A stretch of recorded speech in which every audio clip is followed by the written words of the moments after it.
வெண்முரசு. எழுதழல் 24. வாசிப்பது சந்தீப். 4. ஆடலின் வண்ணங்கள் 2.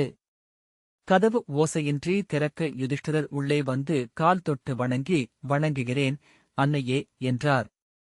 குந்தி வலக்கையைத் தூக்கி அவர் தலையைத் தொட்டு நீள்வாழ்வு கொள்க நிறைவடைக என வாழ்த்தினாள். தொடர்ந்து பீமனும் நகுலனும் சகதேவனும் உள்ளே வந்தனர். அவர்கள் வணங்க தலை தொட்டு வாழ்த்தினாள். அபிமன்யு முதற்கணம் யுதிஷ்டிரரை யாரோ முதுமுனிவர் என்றே எண்ணினான். அவர் தலைவணங்கிய அசைவே அவரை அடையாளம் காட்டியது. பீமன் மட்டுமே அவன் நினைவிலிருந்த அதே உடல் கொண்டிருந்தான். பீமனின் பெருந்தோள்களையே நோக்கியபடி அவன் எண்ணமிருந்து நின்றிருந்தான். பீமன் அவனை நோக்கி ஒரு விழுமின்னலால் அடையாளம் கண்டு மைந்தன் என்றான். இரு கைகளையும் விரித்து வருக என்றான். அவன் விழிகள் அதற்குள் நீர்மை கொள்வதை அபிமன்யு கண்டான்.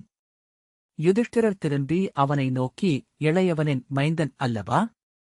ஆம், முதற்கணம் இளையவன் நம்முடன் வந்து இங்கே நிற்பதாகவே என் உள்ளம் எண்ணிக்கொண்டது.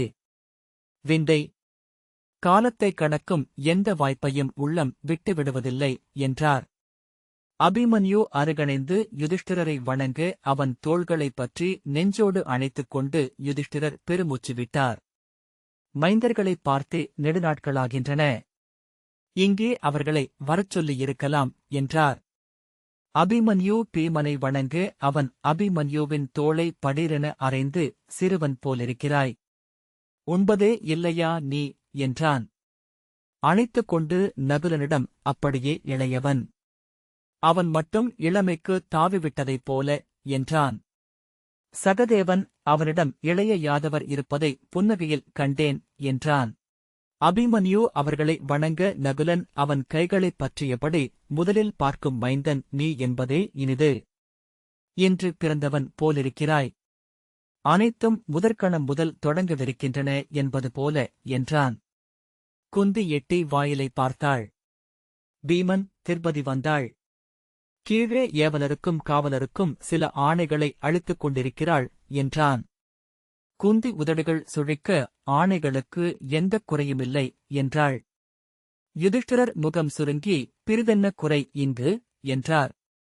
முறைமைகளென சில உண்டு என குந்தி அவரை நோக்காமல் முனகிவிட்டு, சரி அதற்கென்ன, நாம் நம் பணிகளை தொடங்குவோம் என்றாள். முறைமைகள் ஏதாவது மீறப்பட்டனவா என்றார் யுதிஷ்டிரர். மீறப்படவில்லை. ஆனால் முழு உள்ளத்தோடு செய்வதற்கும் செய்ய வேண்டுமே என்று செய்வதற்கும் பெரிய வேறுபாடு உள்ளது. சற்று எரிச்சல் தெரிய, தங்கள் உளக்குறை என்ன அன்னையே என்றார் யுதிஷ்டிரர். உளக்குறையா? உளக்குறை கொள்ளுமிடத்திலா நான் இருக்கிறேன்? நான் பேரரசரின் இளவரசியாக பிறக்கவில்லை. முடிசூடிய மன்னனின் அரசியாக அமரவும் இல்லை. என் மைந்தன் முடிசூடி ஆளவும் இல்லை. ஏதையும் ஏதாதவளாக எஞ்சுகிறேன். ஆகவே அளித்தும் அளிக்கப்படாதவையாகவே அனைத்தும் எனக்கு அமைகின்றன. யுதிஷ்டிரர் சலிப்புடன், உங்கள் உளக்குறை தீர்வதே இல்லை அன்னையே என்றார். குந்தி சினத்துடன், உன்னிடம் எனக்கு உளக்குறை இருப்பதாக சொன்னேனா? நீ வென்றெடுக்கும் அரசு உனக்கும் உன் கொடிவழிகளுக்கும் உரியது. அதனால் எனக்கென்ன? உன் இந்திரபிரஸ்த அரண்மனையில் நான் எனக்குரிய தவக்குடில் வாழ்க்கையே வாழ்ந்தேன். இன்றும் இருவேளை உணவும் எளிய மரவுரி ஆடையும் எனக்குப் போதும். குடிகள் எவரும் என் பேர் சொல்லி வாழ்த்த வேண்டியதில்லை. எந்த புலவனும் என்னை பாட வேண்டியதுமில்லை என்றாள். மூச்சு சீர, முகம் சிவந்து வியர்வை கொள்ள, அருக, நான் நிலம் கோருகிறேன் என்றால் மண்ணாசையினால் அல்ல, உன்மேலோ உன் தம்பியர் மேலோ கொண்ட பற்றினாலும் அல்ல, எனக்கு இங்குள்ள எதன்மேலும் பற்றில்லை. முறை என்றும் நெறி என்றும் அமைவது அறமென்றும் முழு முதன்மை என்றும் ஆகி எங்கும் இலங்குவது. அதை சார்ந்தே இங்குள்ள அனைத்தும் இயல்கின்றன. அந்நெறியும் முறையும் வாழ வேண்டுமென்பதற்காக மட்டுமே இங்கு சொல்லாடிக் கொண்டிருக்கிறேன். உன் நகர முடியும் பாண்டுவின் கொடிவழியும் இல்லாமலானாலும் எனக்கொன்றுமில்லை. என்றோ இவ்வனைத்திலிருந்தும் என்னை விடுவித்துக் கொண்டவள் நான். இக்கடன் முடிந்த அன்றே என் மூதன்னை சத்யவதியைப் போல மரவுரியுடன் காடு தேடிச் செல்வேன். இங்குள்ள அனைத்தும் எனக்கு ஒரு பொருட்டே அல்ல என்றாள் குந்தி. பீமன், ஆம் அன்னையே, அதை நாங்கள் நன்கு அறிவோம் என்றான். அவனை ஒரு கணம் கூர்ந்து பார்த்தபோது குந்தி அவன் மேல் ஐயம் கொள்கிறாளோ என்று அபிமன்யுவுக்குத் தோன்றியது. அவனை பீமன் ஏளனம் செய்கிறான் என்றுதான் எண்ணினான். ஆனால் பீமனின் முகம் தெளிந்திருந்தது. குந்தி எரிச்சலுடன், என்ன செய்கிறாள் என்றாள். அபிமன்யு, நான் சென்று பார்த்து வருகிறேன் என்றான். குந்தி வேண்டாம் என கை காட்டினாள். பீமன் அபிமன்யுவை நோக்கி புன்னகை புரிந்தபோது அவன் ஏளனந்தான் செய்திருக்கிறான் என அபிமன்யு அறிந்து கொண்டான். அவன் மிக மெலிதாக மறுநகை புரிந்தான். பிரலம்பன்தான் அந்த அறைக்குள் இருக்கத்தான் வேண்டுமா என்று பதற்றம் அடைந்து கொண்டிருந்தான். அவன் அங்கிருப்பதை அவர்கள் முற்றிலும் மறந்துவிட்டிருந்தனர். அவன் பாண்டவர் ஐவரையும் முன்னரே அணிவகுப்புகளில் மட்டுமே பார்த்திருந்தான். அணுக்கத்தில் நகுலனும் சகதேவனும் மிக இளையவர்களாகவும் யுதிஷ்டிரர் மிக முதியவராகவும் தோன்றினார்கள். பீமன் அவன் எண்ணியிருந்ததை விட இருமடங்கு பெரிய உடல் கொண்டவனாக இருந்தான். அகன்ற மஞ்சள் முகத்தில் சிறிய கண்களில் எப்போதும் ஒரு புன்னகை இருந்து கொண்டிருப்பது போல, புற உலகை சரியாக புரிந்து கொள்ளாத சிறுவனின் ஆர்வம் போலவோ, ஏற்கெனவே அனைத்தையும் அறிந்துவிட்டவனின் சலிப்பு போலவோ. சில கணங்களுக்குள் அவன் நோக்கி உணர்ந்த பீமன் திரும்பி அவனை பார்த்து புன்னகை புரிந்தான். அவன் கண்களை சந்தித்ததுமே பிரலம்பன் சிறு உளத்திடைக்கடலுடன் விழி விலக்கிக் கொண்டபின் அப்புன்னகையை நினைவில் மீட்டு அதிலிருந்த நட்பை உணர்ந்து உளம் மலர்ந்தான். பின்னர் நால்வரையும் கூர்ந்து நோக்கி மதிப்பிட முயன்றான். உண்மையில் முற்றிலும் அனைத்திலிருந்தும் விலக்கம் கொண்டிருப்பவன் சகதேவனே என்று அறிந்தான். நகுலன் சிறுவனுக்குரிய ஆர்வத்துடன் ஒவ்வொன்றிலும் ஈடுபட்டு பின்னர் ஓரிரு சொற்றொடர்களிலேயே முற்றிலும் விலகி பிரிதொன்றுக்கு தாவிக் கொண்டிருந்தான். ஒவ்வொரு சொல்லுக்கும் விழி எதிர்வினையும் உணர்வுகளும் காட்டி அமர்ந்திருந்தாலும் அங்கிருக்கும் எதனுடனும் எவ்வகையிலும் தொடர்பற்றவன் அவன். வெண்டாடியும் கூன் கொண்ட தோளும் எப்போதும் பெருமூச்சு விடும் முகத்தோற்றமும் கொண்டிருந்தாலும் கூட அனைத்திலும் முற்றாக பின்னி பிணைந்திருப்பவர் யுதிஷ்டிரர்தான். ஆனால் ஒவ்வொரு சொல்லுக்கும் உணர்வுக்கும் ஆர்வமற்றவர் போல் இளநகை போனவும் கசப்பை காட்டவும் பயின்றிருந்தார். தாடியை நீவியபடியோ, இதழ்கூட புன்னகைத்தோ, விழிவிலக்கி வேறெங்கோ நோக்கியோ, மெல்ல சாய்ந்து கொண்டு ஆர்வமற்றவரைப் போல் கைதளர்ந்தோ அவர் உடல் வெளிப்பட்டுக் கொண்டே இருக்க உடலுக்கு அப்பாலிருந்து பிரிதொன்று ஒவ்வொன்றிலும் நெருப்பென தேடித் தேடிச் சென்று தொற்றிக்கொள்ளும் விழை ஒன்றைக் காட்டியது. சேடி உள்ளே வந்து, பாஞ்சால இளவரசி என்றாள். முகத்தில் சலிப்பு நின்றிருக்க வரச் சொல்லும்படி குந்தி கை காட்டினாள். அவள் உடல் மாயத்தேவமொன்றால் தொடப்பட்டு கல்லென்று ஆவது போல நுனிக்காலிலிருந்து இமைப்பீலி வரை ஓர் இறுக்கம் பரவுவதை பிரலம்பன் கண்டான். திருபதி உள்ளே வந்து குந்தியின் கால்களைத் தொட்டு வகிடில் வைத்து வணங்கி, இந்திரபிரஸ்தத்தின் பேரரசியை வணங்குகிறேன். இங்கு அனைத்தும் முறைமையுடன் அமைந்துள்ளன என்று எண்ணுகிறேன்.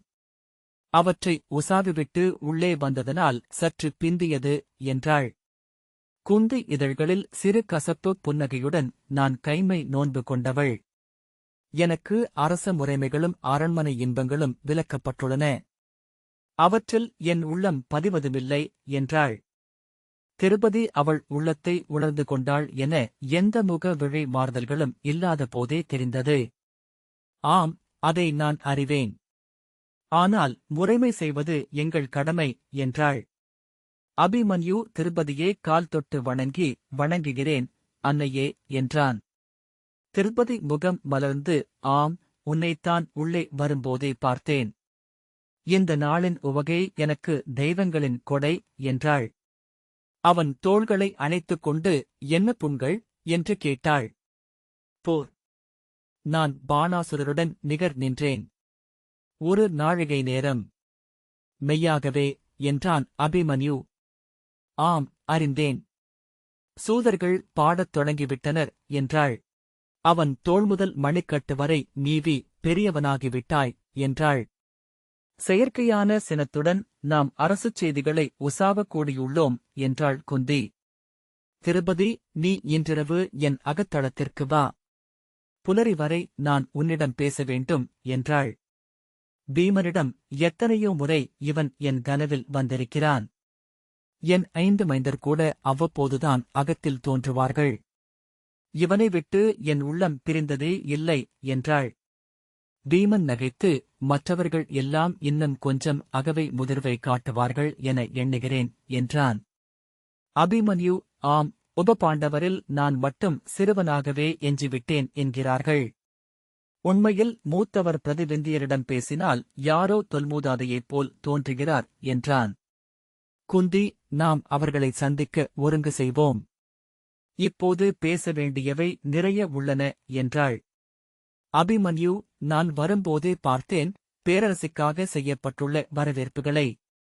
பொன்னூல் பின்னிய தோரணங்கள், கொன்றைப்பூ பாவட்டாக்கள், அனலெழும் திரைச்சீலைகள். என்ன இது? அஸ்வமேதமும் ராஜசூயமும் செய்து மும்முடி சூடிய தமயந்திக்கும் தேவயானிக்கும் அளிக்கப்படும் வரவேற்பல்லவா என் மூதன்னைக்கு வழங்கப்படுகிறது என்று இவரிடம் சொன்னேன். இவர் என் தோழர், மிகச் சிறந்த ஒற்றர் என்றான். பீமன் திரும்பி பிரலம்பனிடம், எதை உளவருகிறீர் என்றான். இளவரசரைத்தான். யுதிஷ்டிரர் எவர் பொருட்டு என்றார். பிரலம்பன், அவருக்காகவேதான் என்றான். பீமன் நகைத்து, நன்று, நல்ல இணை என்றான். அபிமன்யு, நான் சொல்ல வருவதென்ன என்றால், இந்திரபிரஸ்தத்தில் கூட அன்னை இவ்வண்ணம் ஒரு பெருமையுடன் அமர்ந்ததில்லை. இன்று அஸ்தனபுரியில் அவர்கள் எப்படி நடத்தப்படுகிறார்கள் என்பதை அறிவோம். சூதர் தெருவில் ஒரு மாளிகை அவர்களுக்கு அளிக்கப்பட்டது. அரண்மனை கணையாழி கொண்ட ஏவலர்கள் எவரும் அளிக்கப்படவில்லை. நுழைவில் வாழ்த்தோ கோட்டை மேல் கொடியோ தெருக்களில் அகம்படியோ எதுவுமில்லை. அரண்மனையில் கூட சிற்றமைச்சர்கள் அவர்களை எதிர்கொள்வதில்லை என்றான். குந்தி முகம் சிவக்க வாய் சுருங்கி இருக்க ஏதோ சொல்லெழுபவள் போல தோன்றினாள். பிரலம்பன் அவன் பயின்றிருந்த உரைமுகத்தை சூடிக்கொண்டான். அபிமன்யு மேலும் ஊக்கத்துடன், ஏன், அரச உணவுக்கே அவர்கள் கேட்டுப் பெற வேண்டியிருக்கிறது. அதையெல்லாம் எண்ணுகையில் காம்பில்யத்தில் அவர்களுக்கு அளிக்கப்படும் இந்த வரவேற்பு சிலருக்கு சற்று மிக என்று தோன்றக்கூடும். எனக்கு அது காம்பில்யத்தின் இளவரசியே அளிக்கும் அன்னைக்கொடை என்று தோன்றுகிறது என்றான். யுதிஷ்டிரர், ஆம், நானும் அவ்வாறே எண்ணினேன் என்றார். குந்தி பற்களைக் கடித்தபடி ஓரவழியால் தருமனை பார்ப்பது தெரிந்தது. குந்தி உச்சசினம் விழிகளில் மட்டும் தெரிய அபிமன்யுவிடம், மைந்தா, இது பெரியவர்கள் அவை. உன்னிடம் கேட்கப்பட்டவற்றுக்கு மட்டும் நீ மறுமொழி சொன்னால் போதும் என்றாள். ஆம், அதுதான் என் இயல்பு. ஆனால் என்னை மீறி இதை இங்கு சொல்ல விரும்பினேன் என்றான் அபிமன்யு. பிரலம்பன் பீமனுடைய கண்களை பார்த்தான். பீமன் அவனைப் பார்த்து புன்னகை புரிந்தபோது ஒரு கணத்தில் எழுந்த சிரிப்பை அடக்க முடியாமல் பிரலம்பன் முகம் திருப்பி அருகிருந்த தூணில் சுற்றப்பட்டிருந்த பட்டு பாவட்டாவைத் தொட்டு அதன் பொன்னூல் பின்னலொன்றை கைகளால் இழுத்தபடி தன்னை அடக்கிக் கொண்டான். என்ன நிகழ்ந்ததென்று இவர்களிடம் சொல் என்றாள் குந்தி. தெளிவாகவே என்னால் சொல்ல முடியும்.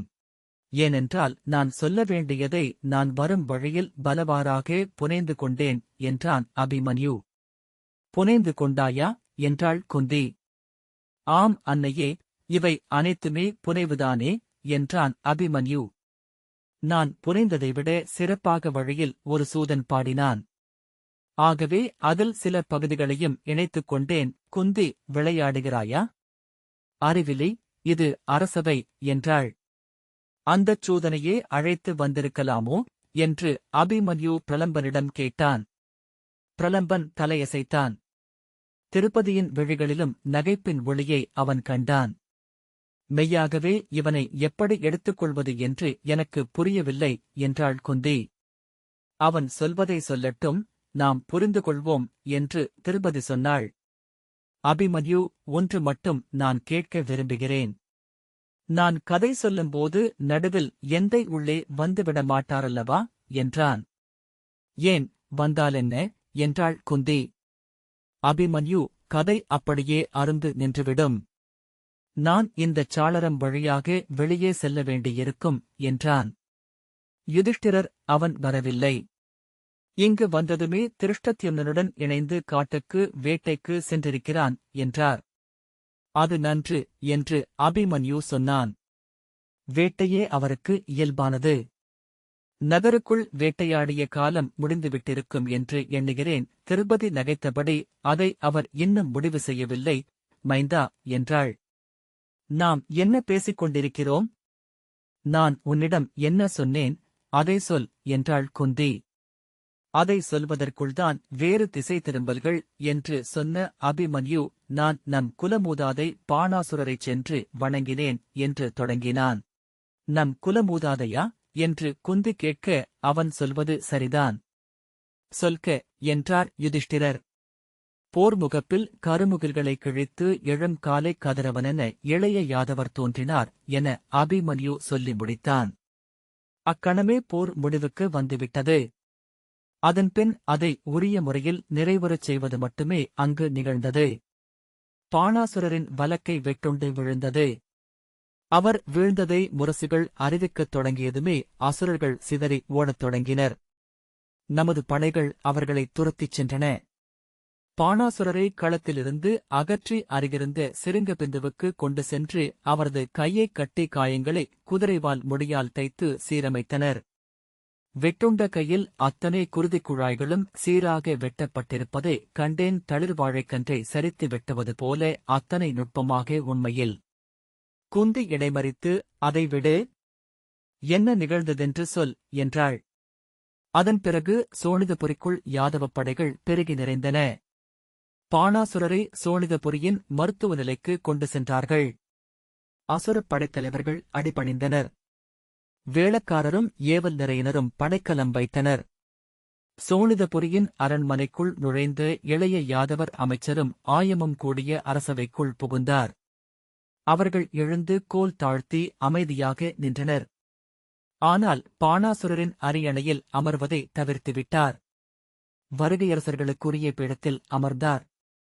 பாணாசுரரின் அரியணை மேல் அவருடைய வாள் வைக்கப்பட்டது.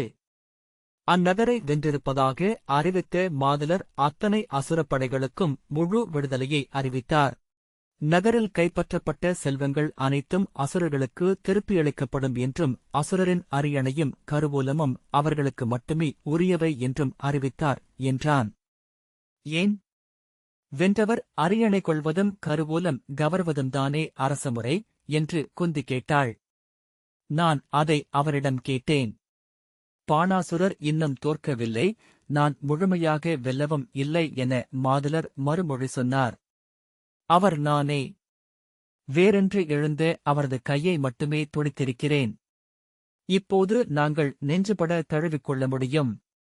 இவ்வரியணை இன்னும் அவருக்குரியதே என்றான். குந்தி, அவனுடைய கணக்குகள் என்ன என்பதை நம்மால் சொல்லிவிட முடியாது, என்றாள். திருபதி, எளிய கணக்குதான்.